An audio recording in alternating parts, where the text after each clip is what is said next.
So Luke 21. And take heed to yourselves, lest at any time your hearts be overcharged with surfeiting and drunkenness and the cares of this life, and so that day come upon you unawares. For as a snare shall it come on all them that dwell on the face of the whole earth. Watch ye therefore and pray always that ye may be accounted worthy to escape all these things that shall come to pass and to stand before the Son of Man. Now, I can relate to this. You see, when things are like they are at the moment, I know some of you are really struggling because, I mean, I'm, you know, in my situation, there's definitely more of a sense of them and us, and there's definitely a lot more division happening, and there's persecution sort of starting to take place. And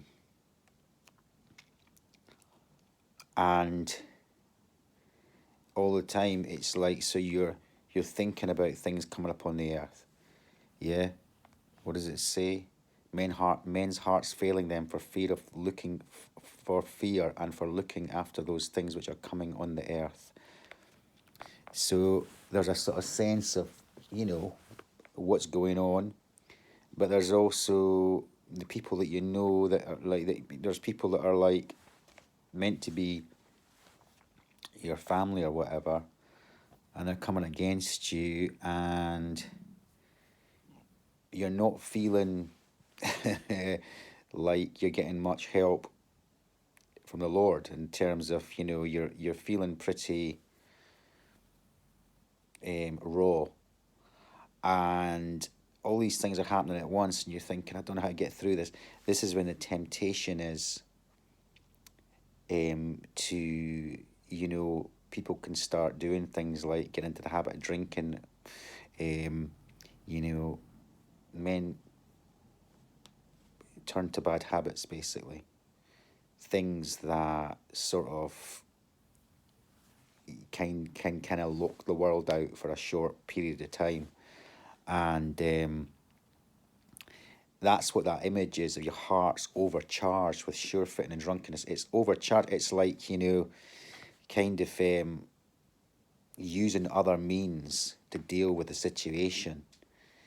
And he's I know this is probably, this time is probably going to take a lot of Christians down that road, where they're going to look for ways to self-soothe, to kind of deal with the situation, and they're going to get into bad habits. And it's actually, he's forewarning, he's saying, this is well, you shouldn't do it any time, but this is not the time to be doing that. He's saying that you'll be inclined to do this, but don't do it, because you won't be ready for me. Your heart won't be right before me. You won't be prepared for me. And but I do understand it, because, and I'm being got at from every angle, and I know a lot of you are as well. And there's loneliness, and there's persecution, and there's just that kind of inclination to, drunkenness can be all sorts of things. It can be just losing yourself in TV. You know what I mean? It can be all sorts of things. But yeah, alcohol, I would reckon that a lot of Christians that are feeling the times will be turning to things like alcohol, which is bad news, really, because these things become habitual, and before you know it, you're not where you should be. You're not the very thing that you're meant to be preparing for, and the thing you're worried about is the very thing you're not ready for. And that's what he's talking about.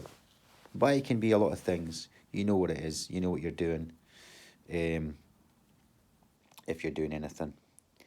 but he's warning, because there's a kind of dull ache that a lot of us have got at the moment, that's coming from our fears about our family, or persecution from our own families, or um, worries about jobs or not having a job, um, you know, um, you know, and like there's also this sense of, like, on the one hand, is it like, well, rapture or tribulation, or what are we? Is this it? Is this actually it? It's definitely not a great time, and it seems to me that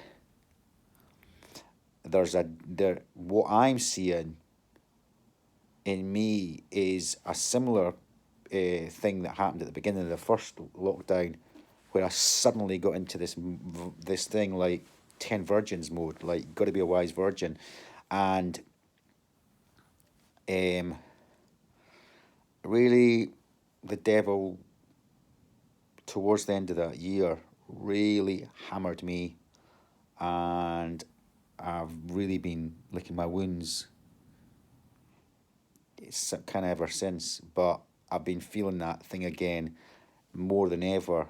Got to clean up my act. Got to get absolutely right back on it. Got to be walking circumspectly. Got to be walking righteously. Got to be walking in holiness. Got to be consecrating myself.